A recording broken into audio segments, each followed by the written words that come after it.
Nursing 59900, Principles of Epidemiology. We're delighted and excited to be able to present this course to you. Sitting to my left is Michael Johnson and my name is Randy Black. I know my name appears as David R., but my preferred name is Randy.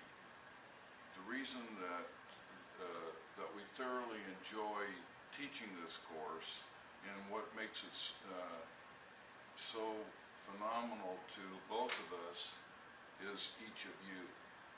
I will tell you about the evolution of the course and how often I have taught it in just a little while. But I enjoy the course because I get to work with the best minds in the country. And we know that you are accomplished people and you're accomplished professionals. And many of you will make significant contributions to society and are leaders in important positions already, or you soon will be. I appreciate the contributions that each and every one of you make, especially in keeping our population healthy. And I will differentiate in this video and in this course the difference between population health and individual health.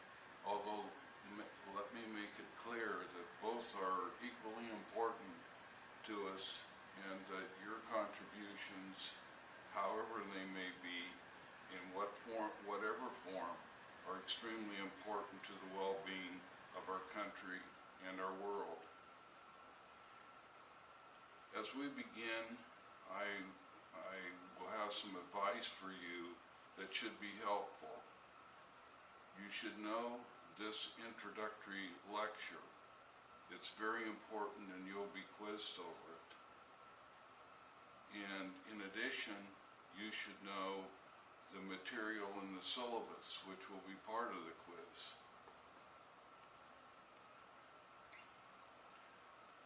I would like you to realize that this is a medical course and it will be taught in a medical format because it's a medical course. Epidemiology is an outgrowth of infectious disease, medicine, and epidemics. Often if you talk to somebody on the street, they will ask you about epidemiology and they'll say, oh, meaning epi and epidemic or epidemiology, they're thinking about the epidermis.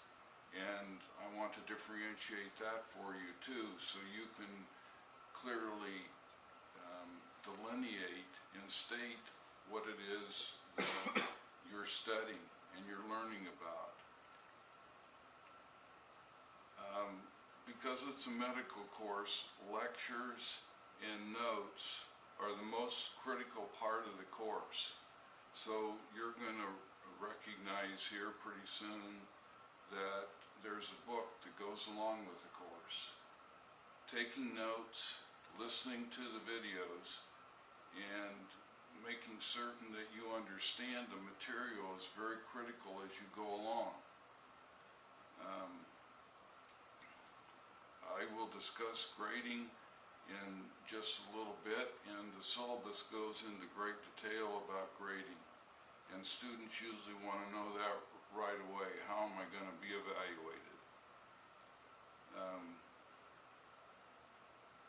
Students who have taken the course represent the professions and disciplines of medicine, nursing, pharmacy, public health, biomedical engineering, psychology, anthropology, health sciences, athletic training, just to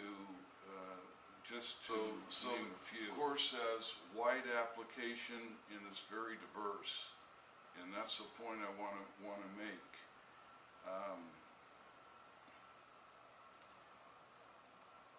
The course is constantly upgraded, and we make every effort to bring you the latest materials and information that we can.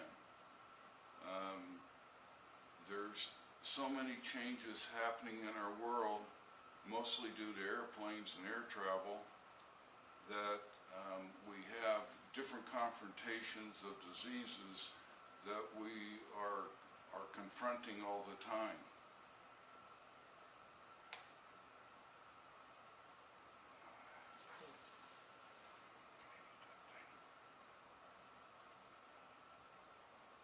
Just give me a minute here, I'm trying to catch up. The maturation in public health and its respect as a science will depend increasingly on computer and information technology. And I want you to know that public health has struggled as in becoming a science, because in earlier years we would hire anybody with a background that was not necessarily related to public health at all. We are making monumental changes in accountability, and as you're probably experiencing in the medical profession, there is a lot of emphasis on accountability. I'll explain how accountability is occurring, and I would like to start and let you know that at the moment, public health departments are undergoing rigorous evaluations, and you can be part of that process if you want to be recognized as having a background in public health. I would encourage you to go to Google the National Commission of Health Education Credentialing and see whether you qualify for an individual certification in public health. Many of you will. And so not only are we certifying hospitals and public health departments, we're certifying individuals, and of course I know you're well aware of certification. Okay, let me talk a little bit about our contact hours and how you can reach me. If you wish to talk with me, please contact me by phone during business hours. But the best, and of course all times are Eastern, but the best way to reach me is by email. To reach me or to reach Mike is by email. All of that information is provided to you on Blackboard Learn, so you don't need to worry about taking notes, and you will have these particular slides available to you. They're on Blackboard Learn, but we encourage you to buy the book as soon as possible, because it takes about 2 weeks for it to arrive once you order it. So don't hesitate in doing that, and I'll tell you why that book is so important.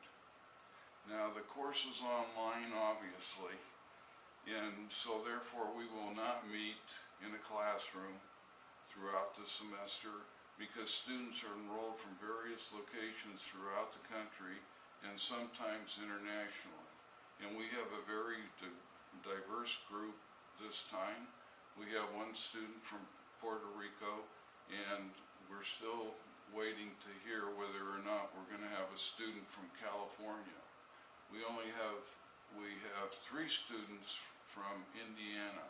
So the bulk of the students are from various geographic locations throughout our country. You will not have the opportunity to fall behind in this course. As you can see in the slides, you will be quizzed, and 3 times a week, and always only over the previous lecture. Only over the previous lecture. And you can see that right here in the slide, and I just want to call it to your attention because we always seem to have a lot of confusion about that, and the lectures are clearly labeled on Blackboard Learn, so you should have no trouble finding them. Now, don't be embarrassed, however, if you have a question about, well, what am I supposed to be focusing on? please ask us. It's better to ask us than not be prepared. The book has all of the lectures in it, when they're going to occur, etc. So just take a moment, look at the book carefully, and here it is, and you'll see it again, and you're only going to see Mike and I for a short period of time, because we find that the images inserted into the slides cut down on the area of viewing, and that the watching somebody talk is distracting. Okay, and I'll talk to you more about the book in just a second, and this is a primary book for the course.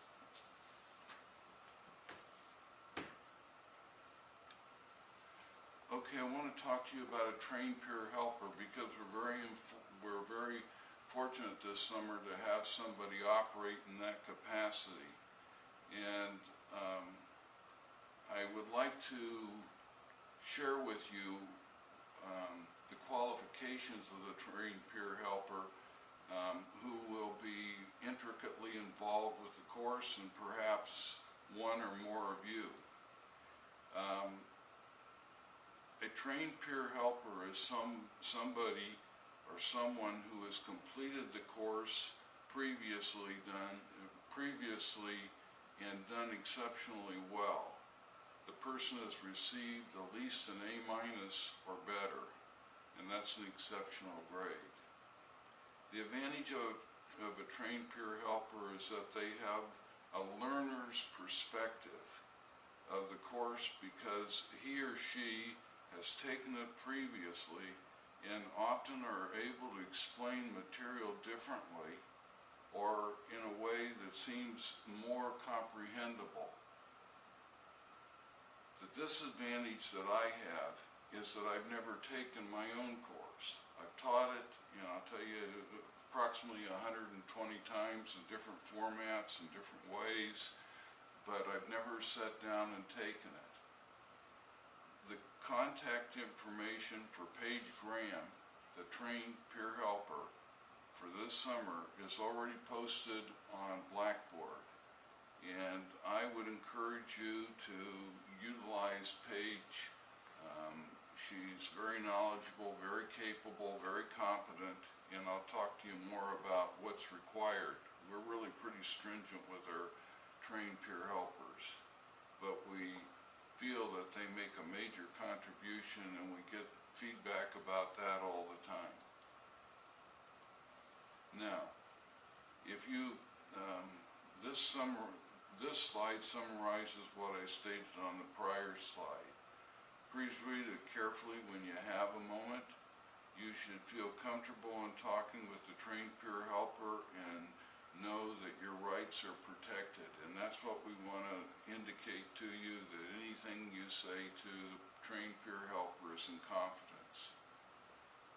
I'd like to take a moment and share some of the duties of the trained peer helper. As you can see, they're involved in course planning, tutoring, lead help sessions, and we'll talk more and you'll read more about help sessions, review exams, quizzes, and homeworks, and they serve as a peer mentor by answering questions during office hours, by email, or by phone. And they carry out duties similar to those that I have just mentioned. So they have a very important role in the course, and Paige does as well. And so when you think about the course that you're in, we think of ourselves as an epidemiology team. Myself, Michael Johnson, and Paige Graham.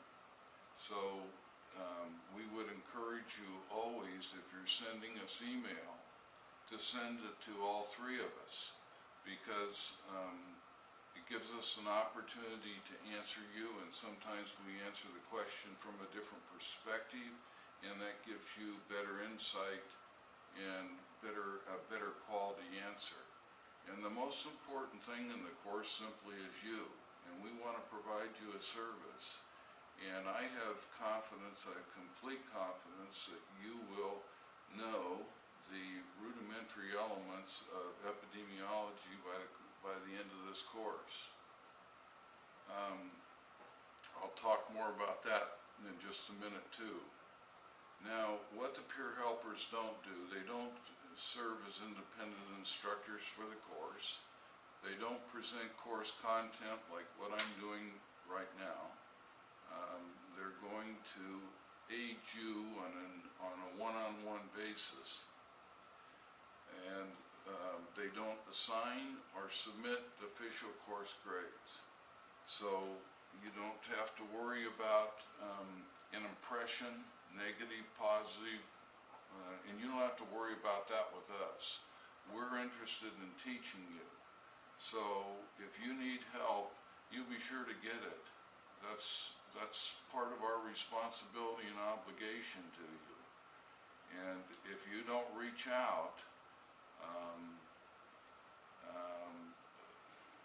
that's really detrimental. And there's no question that is invalid. So ask the questions you need to, and don't be bashful about it. Now, some people wait to the last minute, and this is not a course that you can do that. The way it's structured, though, that, 3 quizzes a week, you won't fall behind. Now you say, wow, that's a lot of work, and it is, but you will have an opportunity to study as you go rather than cramming. You just simply can't cram for this course. Okay, now we showed you very briefly the required book, and we're very proud of that because it's a consolidation of about 30 books. And so what we've set up is one-stop shopping.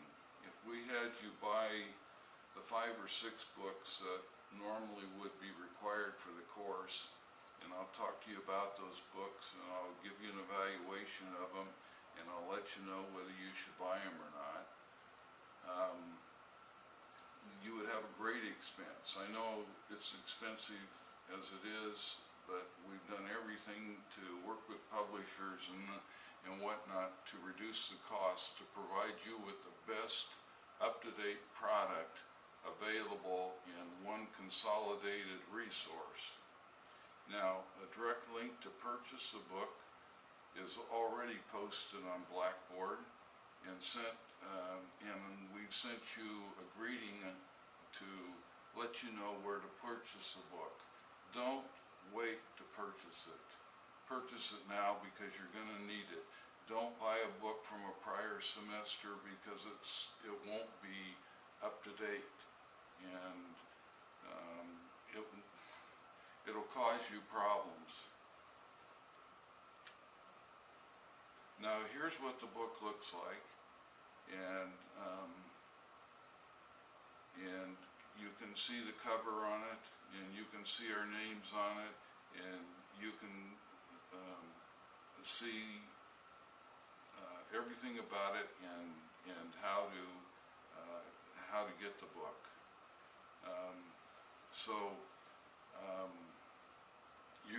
The primary question you're going to be asking me is, well, I'm looking over this syllabus, and what books do I need? Gee whiz, there's a lot of them. This is the only required book. This is the only required book. Do not purchase or use past books, as I mentioned, because the books are out of date. I will talk about the supplemental books after Michael Johnson, our IT expert, sitting right to my left, tells you what equipment or other materials to buy. Michael's portion of this presentation is limited, but he's going to tell you some vital information that you need to know, you need to be aware of, and you need to have this equipment right away. Now, you will definitely need this book as it contains the information required for the course. Okay? The book includes everything a syllabus, course outline, exam study guides, and slides. The book has a table of contents and is divided into chapters. Practice problems with answers by chapters will be on Blackboard. Okay? Unlike other courses. Or, no, they're in the book. Oh, they're in the book now? Yeah. Okay, my apologies to you, and please note that. So, again, purchase the book, we've tried to keep the costs down, and we recognized that it would cost you probably more in our negotiations with the publisher if you went out and copied each and every page. Okay, Mike, I think this is your section, and please listen intently and mark this page and know what's going to be required. Yeah, you're going to need a 4-function calculator. It's just your basic addition, subtraction, multiplication, division calculator. We do provide on quizzes and exams that have math problems an on-screen calculator. But if you are more comfortable using a handheld calculator, it'll need to be just a basic calculator. You'll need a Windows or Macintosh computer. Computers running Linux are not compatible with the required security software that we use. You'll need a webcam and microphone. It may be embedded in your laptop, or you can also use external cameras. We've tested them from Logitech and Microsoft. If you do need an external camera, a $20 to $50 camera is sufficient. You don't need anything high-end. Again, the microphone may be embedded in your computer, or it might be in your camera. You'll need reliable broadband internet access, preferably a hardwired connection. We have found wireless networks, including the Purdue on-campus wireless network PAL 3.0, does not work reliably. If you live in an area with shared internet access, like an apartment complex or sorority, and your connection isn't reliable, you may wish to go find a more reliable internet connection. You'll need Adobe Flash Player, and you'll need Respondus Lockdown Browser and Respondus Monitor. The links for downloading Lockdown Browser, which includes Respondus Monitor, are on Blackboard Learn. It's an academic integrity tool that so that we can allow convenient examinations while ensuring fairness to all students. And ITAP and departmental labs do not meet these requirements. So if you are an on-campus student, you'll need to use your own computer as opposed to a Purdue-provided computer. And this is what we mean by a 4-function calculator. Shouldn't have any more buttons than this. Again, in 4 functions: division, multiplication, and subtraction and addition. An on-screen calculator will be available during any quiz or exam where calculations are required. And this particular calculator I purchased at a local big box store. You don't have to have this exact model. It just happened to be an inexpensive example that I was able to buy. Thanks, Mike. Every one of his words you ought to take to heart, because you need to meet those requirements and to have access to those, to a hardline connection. Most of our problems occur because people are using something other than that, and it puts them at a disadvantage. Their computer will stop, they won't have access to the quiz, it creates panic, and you don't want that. You just want to be able to focus on the task at hand. I want to acquaint you with some of the more popular epidemiology books, although there are dozens of them on the market. As I say, these are the most popular, and that's why I'm showing them to you, and I'll tell you how you can use them if you would like, and I'll tell you which ones to purchase. Now people always ask me, what are the supplemental books that I recommend? Which ones do I have to buy?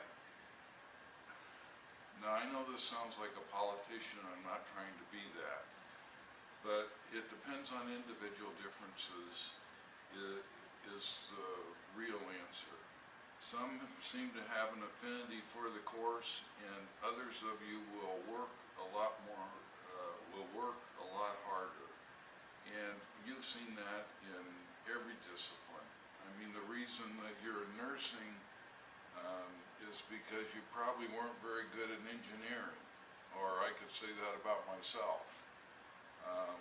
So we have gravitated toward the things that we do well and that correspond with our interests.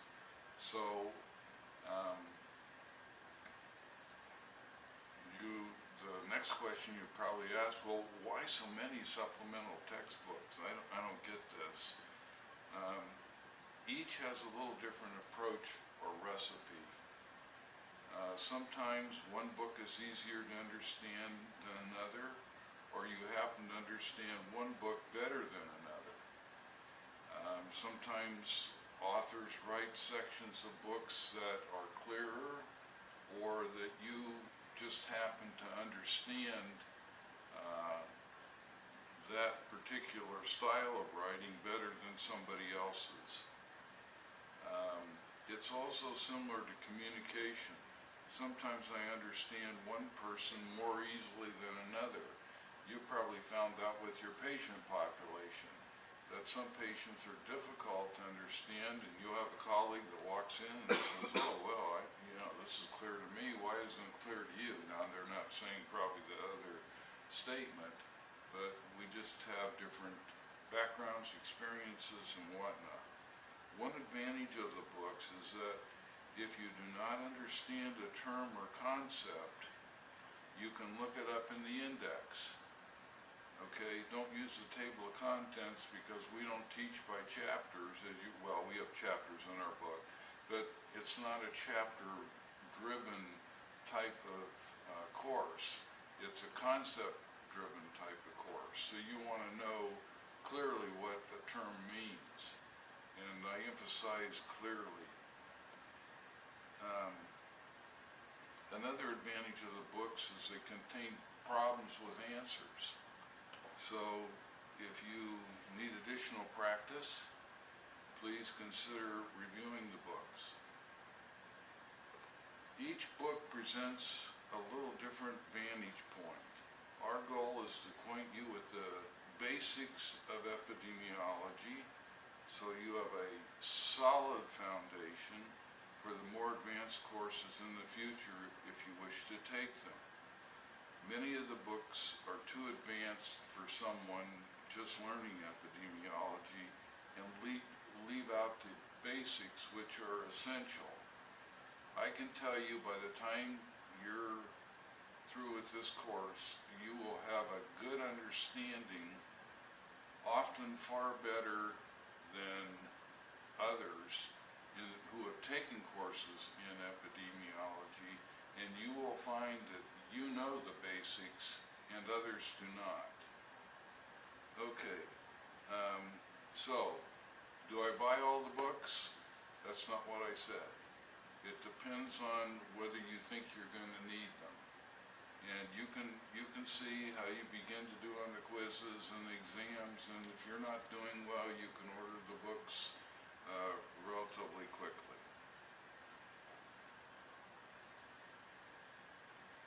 Okay. This is this book by Ashengrow and Seg is a new book like the last one I showed you. And it's another current book on the topic that's popular and well known. So if somebody should ask you about these books in terms of your education, you would at least have some awareness about them. This is a well-known book, and the faculty member who wrote the book is at the Johns Hopkins School of Hygiene and Public Health. It's a book known very well by the Centers of Disease Control and Prevention. Now I'm going to take a departure here. As you notice, I said centers, and at the main center for the CDC, or the Centers for Prevention and Disease Control, is in Chicago. If you're in Indiana, the closest one to us is in, excuse me, did I say Chicago? I meant Atlanta. The closest one to us, if you're in Indiana, is in Chicago. But anyway, the CDC recognizes this book, and many of the students from Hopkins go to the CDC for training. I have a master's level student who just completed an internship in an educational training program at the CDC. The CDC has moved her to Tennessee to learn more about infectious disease and deployed her to the NUR Ebola quarantine station at Newark Airport. Of course, that's over now, and she is back at her post in Tennessee and will be moving to other posts to work in public health. That's one of the exciting things about the field. You have plenty of opportunities to work in various environments all over the world. I recommend this book wholeheartedly, and I would probably suggest that as professionals in the allied health field, in the medical field, that you buy this book. It's used at most health departments and in infectious disease medicine. In fact, if you're related to an infectious disease medicine ward, usually you will see this book. Also, epidemiologists at health departments or in hospitals use it, as I mentioned. It provides diagnostic criteria and a series of public health strategies for multiple diseases. And the reason the edition becomes larger is, you know, that we're acquainted with more new diseases all the time. And I mentioned that one of the biggest transmitters of disease is that we are a small world anymore, and we travel by airplane, and that's how diseases get into various countries or are transmitted from one country to the other. Just a side note, when we had 9/11, for about 4 months, nobody traveled after that. And as a result, the disease rate went down. So, airplanes are not clean, and we'll talk about the spread of disease as we go along, and you will recognize very clearly, we'll talk about fomites and other things that you should be aware of that have to do with the spread of disease. I know that's big in hospitals, you spend time on it, but we want to talk about it from a public health perspective. Now, this is an important book, but I want to make it's a good book, and but there's some qualifications I want to make. The first dictionary was done by Last, L-A-S-T, who's a gentleman that has now joined forces with Porta, and his book was exceptional. This one is good too. It's an excellent dictionary. The advantage of any dictionary is it explains terms in a few words rather than in paragraphs. And sometimes that's real helpful, and sometimes that would be an advantage to you. But often a dictionary is only useful to you after you've taken the course and after you understand the terms and you want greater clarification. So sometimes going through a course, there's too many unknown words that you don't really comprehend yet. So I'll leave it to your judgment as to whether you think you should buy the book or not. I highly recommend it. I think it's a good book, but again, there's limitations. Now, often I receive inquiries from students as what I'm working on now. This is a current book in progress. It's been an overwhelming task because there's 28 chapters, and we have various contributors all over the country, and you know how it is to coordinate people to get any task done, let alone not have them nearby you. So, but my comment is that preparedness is a component of public health, and it's a very important one, and we have not given it ample attention in our country. We are very vulnerable in many ways. And you see the vulnerability and you hear about it on television all the time. And you're going to hear about all of this, all of the things we talk about in epidemiology and preparedness on television. It's a common topic. It's not one that you don't, there isn't a day that goes by that you're not hearing something about these issues. This is, we had done a prior book with Taylor and Francis in the area of Homeland Security, and it focuses to agree on influenza, the spread of disease, and refraining from going to work when sick. And you know, that's a difficult time, that's a difficult theme or notion to integrate into our society. We frequently go to work sick and make others sick as a result of doing it.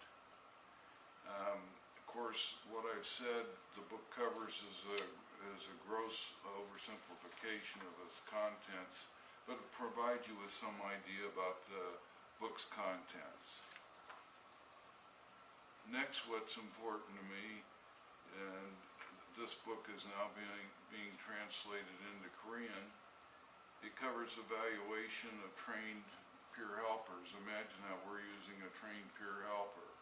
Well, peer helping has great efficacy, and it follows Occam's razor, which is a term that you will use, or it's a minimal intervention program because it's the simplest intervention that works.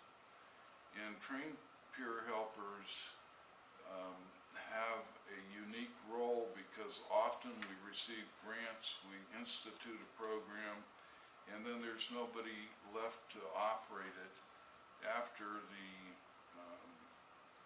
the grant is terminated. But if you have people who are trained in helping others who are volunteers, but they're trained volunteers, they can keep a program in operation indefinitely.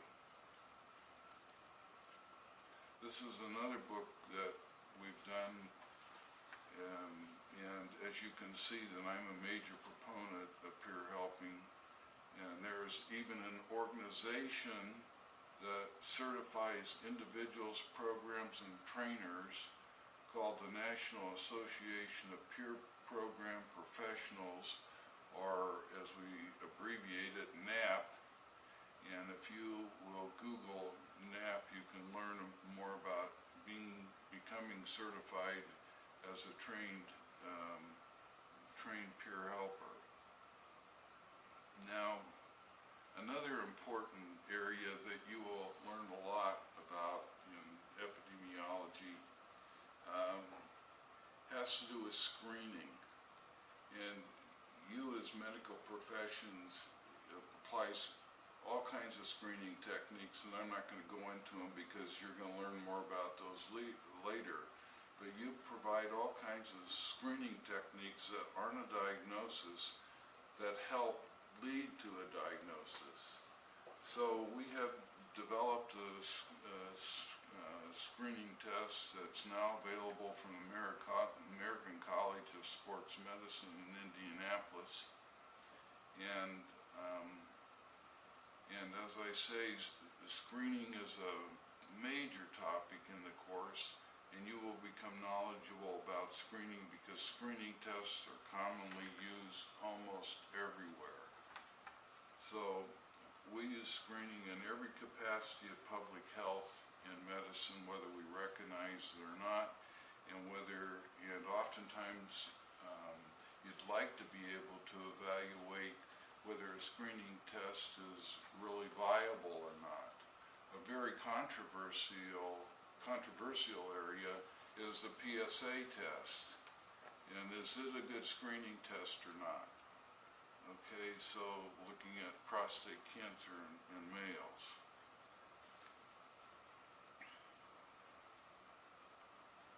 Okay, one of the things that you'll find is that this is a requisite course for many different fields. And epidemiology is a cornerstone of a variety of fields. And let me talk about a cornerstone because oftentimes we walk by them and don't understand them. We have buildings on campus where the cornerstone has a date in it. And the cornerstone is the most basic element of the foundation. Sometimes a cornerstone is thought to hold a building together or hold it upright. If someone would remove that one corner block, supposedly the entire building would crumble. I think that you'll find that your time will be well spent, and you'll appreciate the fact that you took the course, perhaps not while you're enrolled, I don't know, but in years to come, because you will find that it intersects with everything that you do in one way or another, and it will influence your thinking in the way you provide services to other people. And I mentioned that it was a cornerstone. Now, I talked to you about responsibilities, and as you will see in this particular slide, these are core competencies for public health professionals. So we were talking about the various responsibilities and evaluation that corresponds to competencies, and I'm sure you're involved in that yourself. But all public health programs and courses in public health operate according to core competencies. This course is no exception. The slide shows that the competencies that will be addressed, and please review the competencies when you have a minute. A document that I'd like to make you aware of, along with these competencies, is a morbidity and mortality weekly report. Some of you may know it well, others not. And it's known widely as MMWR. This is a publication from the Centers of Disease Control and Prevention, and you can go on their website and get the latest issue and you ought to be following this document along to keep you apprised of the various diseases and trends that are happening worldwide and nationally with various diseases. The MMWR often involves surveillance or trends of diseases, and screening falls under surveillance. It quickly acquaints you with some of the major or newer diseases confronting the nation or world, and should keep you informed of new developments in your medical areas of concentration.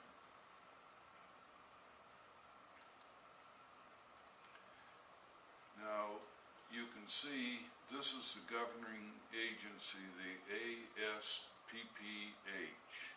which is the Association of Schools and Programs of Public Health. Your course is taught according to these core competencies. So I want you to feel proud of the fact that you are taught in a way that corresponds to the basic logic and structure that's supposed to be used in teaching epidemiology. The course is conducted to help you meet these competencies. As you progress through the course, the rudimentary elements of public health should be well within your grasp and should become part of your vocabulary and way of thinking about problems in the world. The course should be vital to any career option you select. So we will learn some of these terms, and I'll talk about person, place, and time. Sounds pretty basic. We will look at epidemiological statistics that only require a 4-function calculator, as Michael has mentioned earlier. We will communicate epidemiologic information we should be able to communicate that both to the public and professional audience, and I wouldn't think you would have any difficulty with that after completing the course. And identify epidemiological data and secondary data sets, large data sets, and learn the basics of screening. These are other things that you will learn, and I will allow you to go through them at your leisure, but I'd like to introduce you to much more than to help you with future employment, but time just doesn't allow it. But this will give you the foundation to go on if you decide to take another course. Some students are employed based on this course only. I have hundreds of people I've educated, and this is the only course that they've taken, and they're in significant leadership positions in public health. I won't waste your time in this course by teaching extraneous information. I can guarantee you that. There's just too much to cover. So what we're talking about we think is vital to you and your career and helping you progress up the career ladder. So there's just too much to cover, and you'll learn the fundamentals well. You know, people ask me about epi, and I say epi is life. You know, they want to pin me down about it, and it's everywhere. As I mentioned, it's in the media. I mean, you just can't, and you'll hear and read about it all the time. It's always in the news and discussed by the media, as I mentioned previously. And what'll be nice about it is you'll have a comprehension of what they're saying and how to put some of the issues into context. And I want to caution you that we find many people from the CDC who do not use the proper terminology to explain some of the issues that we're confronting at that time. And you'll know it. You'll be able to pick it out right away. Okay. Course goals. To understand the basis and origin of the epidemiological thought and problem solving. to apply epidemiological concepts to evaluate. Now this is an important definition. You'll see it again, but you ought to memorize this definition. It's to apply epidemiological concepts to evaluate the distribution, determinants, and frequency of mortality, morbidity, injury, and disability in human populations. Let me also add a couple of more spontaneous comments. I've heard over the years that the course starts slow, and that's probably valid. If you don't understand, however, how people think in a discipline, how can you solve more major and rigorous problems? And in the beginning, that's what we're trying to do, is give you a foundation in the thinking process. It's a course of knowing precise definitions and applying them. Now you notice I emphasize precise. You must have a comprehension or understanding to succeed, so you need a context. It requires that you use the tools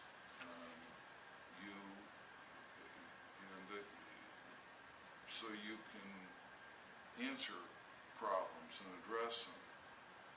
I've found that people who consult with me, and you know the same, never bring me answers. I've never found somebody that calls me or talks to me or wants me to consult about something that brings me answers.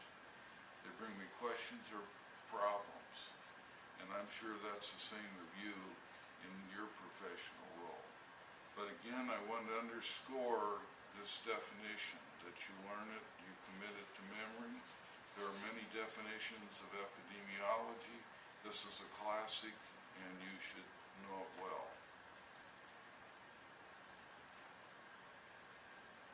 Okay, the other course goals are to compute various morbidity and mortality statistics, risk determinants, and foodborne screening techniques and statistics, to interpret and evaluate epidemiologic data, to understand epidemiologic research designs and basic investigative procedures, and to complete and to comprehend causality and other related criteria for confirming causality. I will present medical, epidemiological,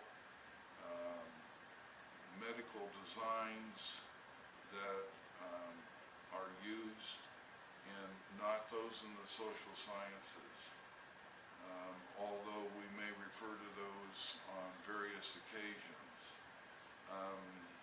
The designs that you would learn in from a social science perspective come from Stanley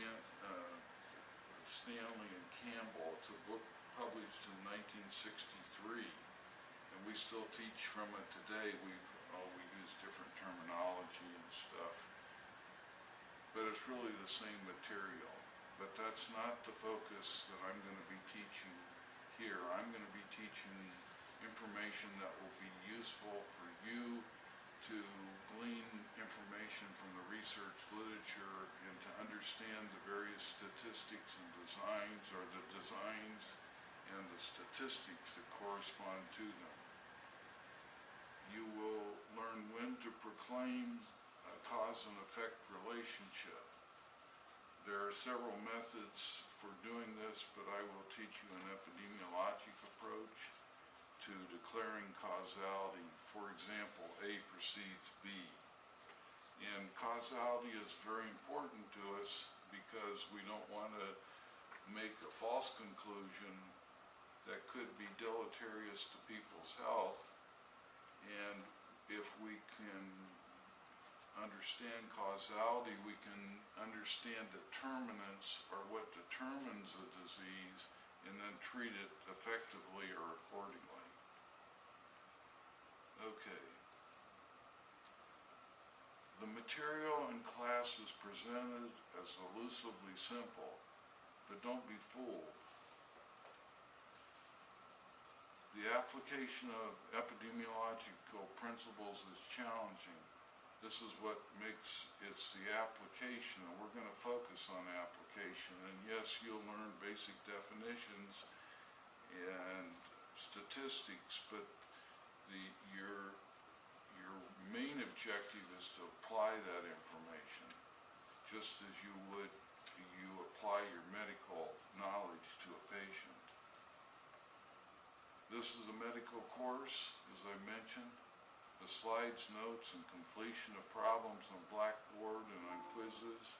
Or correction, in the book. In the book, excuse me, are vital. If you suspect you're going to have trouble with the course, buy all the books. As I've mentioned, this is a summary. And remember that this is a medical course, so it's not impossible to complete, but important. Students often write and say, but Dr. Black, I only got a B in the course. And my personal thoughts are to celebrate. You are okay even though you didn't receive an A grade for the course. Your course grade and knowledge of the topic area will be respected within and outside the walls of a university. So the focus is on really learning the information so that you can apply it in various settings and situations. Okay.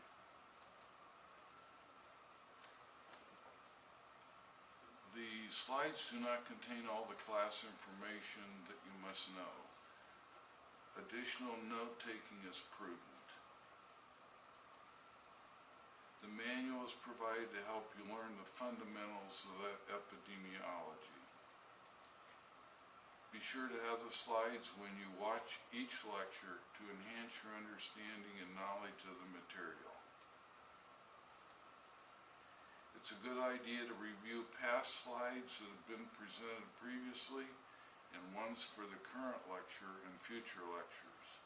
Note cards may be advantageous for some. Study and review after each class session, that's imperative. Don't get behind. Cramming in this course does not work, and you won't have a chance to get behind because of the structure of it. Be sure to carefully review the lectures. The nice thing is that you can play lectures as often as you like. So if you don't understand something, you can go back over it multiple times. The frequent quizzes help to avoid cramming, and again, I emphasize cramming doesn't work well. Okay? This course begins with a definition of epidemiology, which I have given you, and the focus is descriptive, and you'll learn more about what these terms mean as we go through the material. As the course progresses, the emphasis is on both descriptive and analytic methods. You will learn epidemiological calculations and investigative methods. You also will learn valuable lessons from history, and there's some exciting ones, and I'm eager to share those with you, which are still applicable today. We had some ingenious people in the past that have really informed our practices today. History should inform the future and help to reinforce current epidemiological thought processes and problem solving and procedures. This helps to provide a mental set for the course. The course relies on concepts learned earlier in the course, so it's important that you'll learn them as we progress and get clarification if you don't. Now this is an important element that you'll want to make note of. Attendance is taken by completing the exam and quizzes, or exams and quizzes, of which there are 3 exams. Quizzes will be given every Monday, Wednesday, and Friday between 12:01 a.m., a minute after midnight, and 11:59 p.m., a minute before midnight, so you have a full day and covers the previous lecture. Once you start, you'll have between 15 to 30 minutes to complete each quiz, depending on the nature of the quiz. Quizzes may be reviewed by making an appointment. There are no makeups for quizzes or exams except under the brief absence policy for students, and you would need to notify us in writing and scan to us information from a practitioner if there's a reason that you cannot take a quiz or exam on time. Okay, now, if there are technical issues, and we are asking your help in avoiding technical issues by a solid connection with the internet, using the internet and not a Wi-Fi connection. But you can call me immediately so this issue can be corrected. You will not be penalized for technical issues on Purdue's end. So if Blackboard goes down here in West Lafayette, you're not going to be penalized for that. Sometimes it does, unfortunately. Your lowest quiz score will be dropped by the computer at the end of the semester. This dropping will not affect your attendance score. We do everything by computer, and I'll tell you more about that later, because we're proud of that, because it's a very equitable way of operating. There are 3 exams this summer. Exam and quiz questions are as follows. We follow a true-false, multiple choice, multiple answer, medical school method of teaching and testing, matching, ordering, and math problems as multiple fill-in the blank questions or a calculated numeric. So I'll leave it at that, because you'll see it, you'll understand it. Quizzes will cover material from the videos, quizzes and exams will cover material from the videos in your book and problems. All in the prior bullet will be distinguished through Blackboard Learn according to the schedule and the syllabus.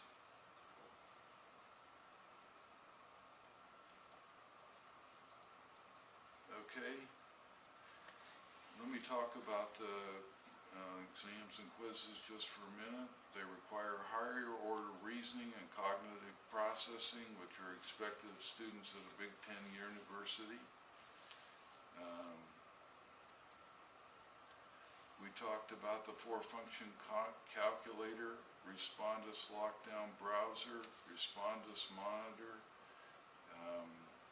Having a webcam and a microphone will be required to take exams and quizzes. Links for these programs will be posted to Blackboard Learn. They're already there, and you will not be able to take a quiz or exam without these programs and a webcam. There are no makeups, and the 0 grade will be recorded.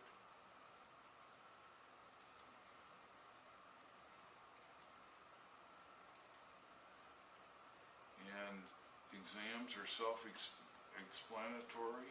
Vocabulary is a part of the exam or quiz, and vocabulary development is expected of students and persons who are formally educated. You must know precisely the terms and how to apply them. Definitions of terms will be provided or verified during the time exams or quizzes are open. Definitions of terms will not be provided or verified during the time exams or quizzes are open. We will not answer content questions during that time. Sometimes we have people email us during the quiz and want clarification about a term. We'd like to provide it, but that's not what we do. Students should not expect help on examinations or quizzes from the teaching team other than asking questions about the instructions or technical issues. All exams and quizzes are closed book. Note, friends, enemies are not to be consulted for help. You are not to work together on exams and quizzes. Monitoring technology will be used during the quizzes and exams to ascertain who is doing what. You may not take pictures or write down quizzes or exam questions. This constitutes academic dishonesty. If you have a question about one of the questions on the exams, we'll be able to understand what your problem or issue is just by your memory of that item. Do not post any information pertaining to quizzes, exams, or your notes on the internet or share it with others. This is both academic dishonesty and a copyright violation. So the exam is not open book and is to be taken independently. The only person to contact is any member of the team if you have a question after the exam or quiz is completed. Okay, getting help.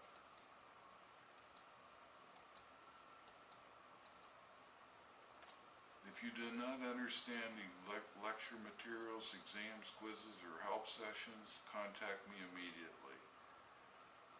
With this online format, you can watch the videos in endless times until you understand. This is different from an in-class lecture where you only hear it once. Get help early. We have people who wait till the last minute and there's nothing that can be done at that point to help them. No additional work can be completed after the exam or prior to grades being submitted in hopes of raising your grade or to acquire additional points. So additional work is not allowed. We get requests frequently for extra credit, and we'd like to grant it, but we have to be equitable to all. We want to squelch the myth that someone is getting a special deal or there is favoritism. Everyone is treated equitably. I don't think there is anything more that lowers morale than this type of perception or assertions. I want you to claim that you were always treated fairly. If you would like an advantage, study, do the homeworks, get help from one of us, and attend the help sessions.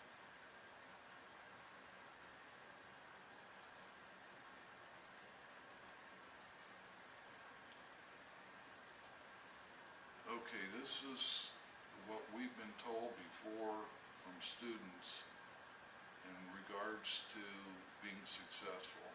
Watch every video in its entirety, attend optional help sessions, seek help early, make flashcards, and there's no substitute for studying.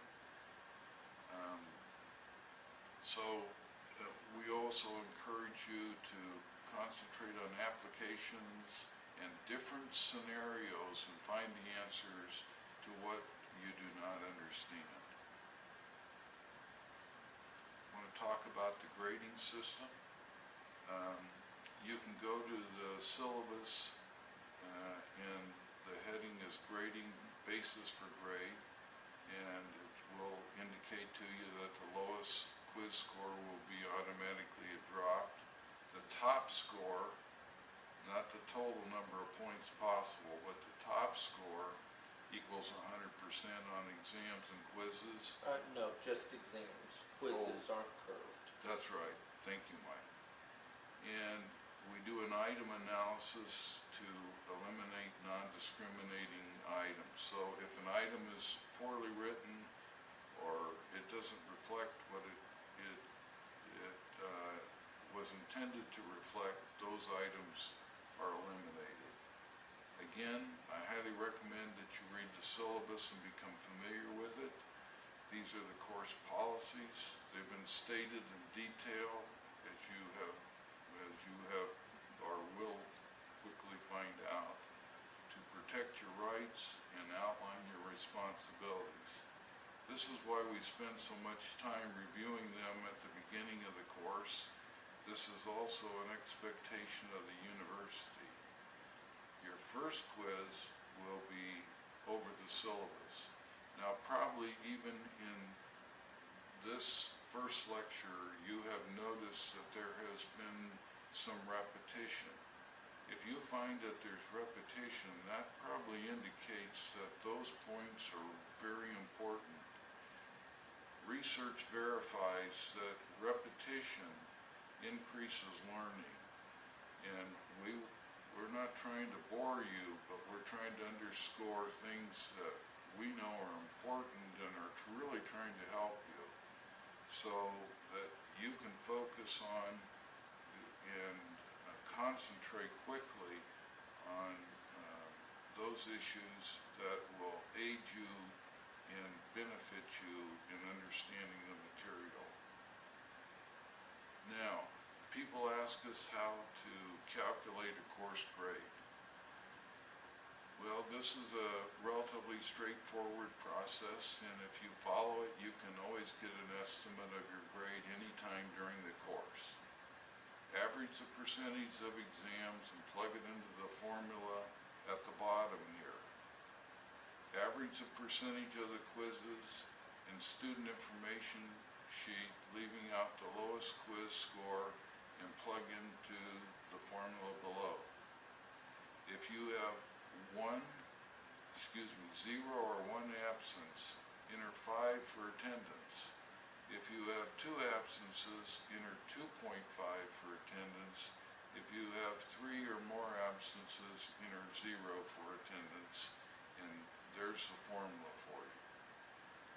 Okay, so if any time you want to calculate where you're at and want to know how you're doing, that's the way to do it. Okay. If you see or know of cheating, please report it to me. If you wish your report to be anonymous, report the incidents to the School of Nursing Administrative Assistant. And for those of you off campus, you can call 494-4600. That's the Purdue operator. That's area code 765. And you can ask for the School of Nursing and Jane Kirkpatrick's administrative assistant. She's the associate dean of the School of Nursing. And I hate to bring this up, but this is always part of it, part of my responsibility to you.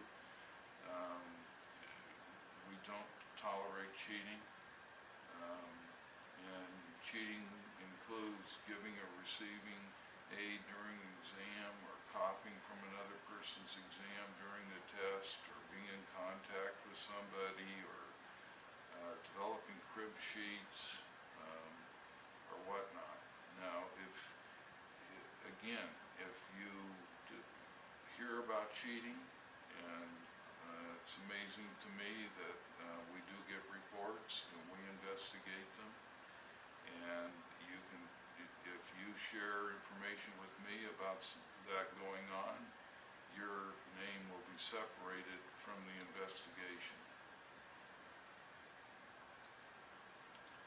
Okay. And I don't think any of this will happen, but I'm obligated to share it with you. You could get a failing grade on the quiz or test. You could fail the course if cheating is detected. receive a letter of reprimand that would follow you to your own school or institution, and more cases will result in a failing grade, as I mentioned, and cases of academic dishonesty will be referred to our Dean of Students office, or may be referred.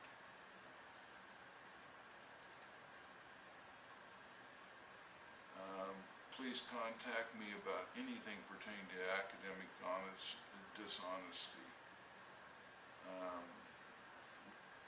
We are equals because we are all human beings created in a mirror image, and mutual respect is expected and best and healthiest for all. And I want to assure you that Mike and I will, and Paige will respect your dignity, and we don't assume that we're dealing with people that are involved in untoward behaviors. We're very much, I'm obligated to give you this kind of background and information.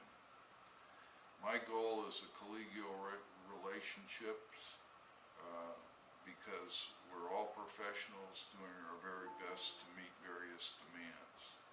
And so you will always be received with civility, no matter what. You will get that from us. Okay. Academic decorum, please read this website. You'll be accountable for knowing the information.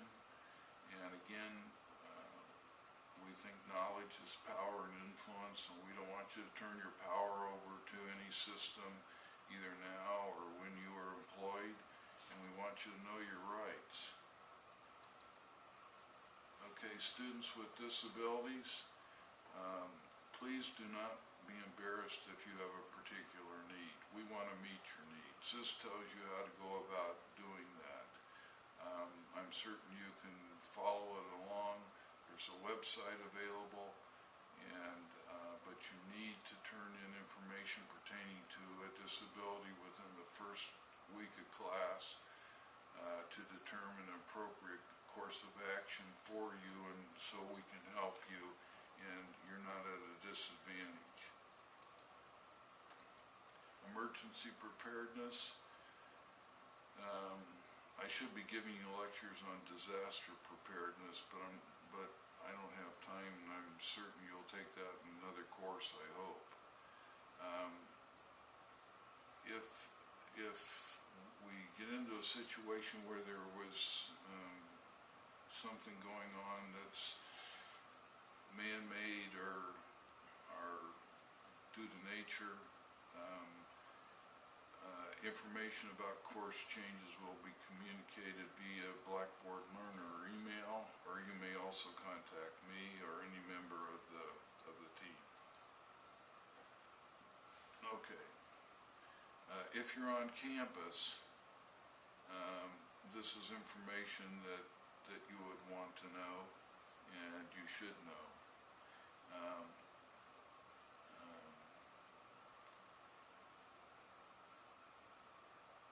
So I think you can see that this is primarily campus procedures, but I know 3 of you are taking it from Indiana. You may be on campus, you may not be.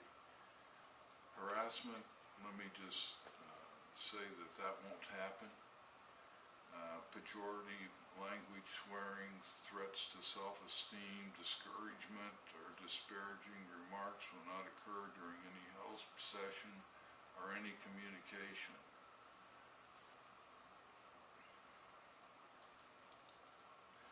Due Wednesday by 11:59, the student information sheet. It gathers important contact and demographic information and is agreement to follow all the policies and requirements outlined in the course, and the quiz over the syllabus. In way of introduction, I'd like to share with you a quote from Dr. Martin Luther King that I think really summarizes epidemiology. Dr. Martin Luther King said, "We are caught in an inescapable network of mutuality tied in a single garment of destiny. Whatever affects one directly affects us all indirectly. There's some underlying assumptions in this statement based on what its author has to say, that culture and diversity play a role in health, often a major role, and are influenced by poverty, access to care, health literacy, and demographic variables such as the region of the country that you may live in, as well as many other factors. Now, there are 3 levels of maturity. There's dependence, independence, and interdependence. King's definition focuses on interdependence, and it's the highest level. So, epidemiology is not about me, it's about us and how we influence each other in an interactive way. And for the spread of the disease, we must realize that the behaviors of one often influence the behaviors of many. So from a public health standpoint, this is what we're constantly focusing on, is this interrelationship and how we can, if we improve ourselves and take different actions, it has an impact on others. If we become worse, it has an impact on others. I would like to show you this map of the United States, and this is a typical way that information is shared epidemiologically. So you can see that we're, in this particular instance, we're looking at the US. And we learned some terms early on about person, place, and time. And then we learned about the definition of epidemiology. And you might see whether you can, and I'm going to apply this to this map here. So you might see whether you can remember that definition. If I ask you, what is the definition of epidemiology? You would say it's a study of the distribution, determinants, and frequency of mortality, morbidity, injury, and disability in human populations. Now, epidemiologists use person, place, and time to help gather information under each of those central terms. And you will find that as we begin the first part of the course, that we will focus on each one of those terms. We will spend a lot of time on distribution and frequency that will lead us to determinants. So let me just ask you a question about what's going on in the gray areas, which is the color code for insufficient data. Okay, you can see that the bulk of this map shows insufficient data to draw any conclusions that would help us in terms of understanding the determinants. One thing we could conclude from the map, and this is a part of the process that I'm asking you to begin to think about, is we know that that if we're looking at heart disease, we have a whole lot of places that don't share data and information about heart disease. So we might think about that in terms of place, and we could look at the various states as place, right? And the person variable would be those with heart disease are the areas or locations with the highest rates of heart disease.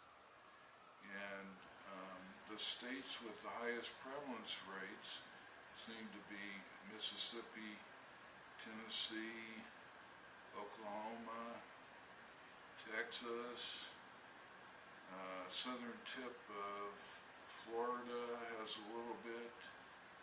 And notice if you're in Indiana, the Fort Wayne area and Gary, Indiana, and if you're coming to us from Kentucky, Kentucky has some issues in terms of heart disease. So this underscores one of Dr. King's tenets of culture and diversity and customs. What cultural elements might apply? Well, we might look at all of these in relationship to lifestyle, eating habits, physical activity rituals, access to care, poverty, race, but so if I'm looking at person, place, the place where I've got the biggest problem is, it appears to be in the southern states. And the time is 2008 to 2010, okay? So we have looked at three variables: person, those with heart disease, and we have looked at time, person, place. The place variable would be in the south, and time would be 2008 to 2010, which helps us to identify the determinants pertaining to morbidity, mortality, injury, and disability, which is the definition introduced earlier about the definition of epidemiology. This figure also portrays how epidemiologic data is often displayed in a geographic map. And you will learn about John Snow, and John Snow used a similar type of map in Soho, London in 1850 to help identify where the major concentration of diseases, morbidity, were occurring. That way he knew where to intervene. So this is a very crude introduction, but it gives you an idea of the types of things that you will be doing in the future as the course progresses. Now, you're going to learn facts, and you're going to find out that that when we look at the fact that smoking is still the #1 cause of preventable death and disease in the United States, and we could really begin to look at this in terms of person, place, and time, and the epidemiological definition. So I would ask you, who smokes? Where does the most smoking occur? In what states? What locations? You could do this on a national level. You could do this on a regional level. You could do it within a community. And what time frame are we looking at? And if we begin to look at each of these, we'll be able to look at the distribution and the frequencies of these behaviors in order to identify determinants, those factors that cause or have a connection to mortality, morbidity, injury, or disability in human populations, not in lower organisms. Well, that covers my basic introduction. We'll start with content of the course next. It's been a pleasure introducing you to this information so far. I hope you'll read the materials the syllabus carefully, listen to this lecture to get the finer nuances that I'm sharing with you, that all of the information again is not on the slide, and we're excited about being of service to you, and we're glad you're taking the course. Thank you for joining us.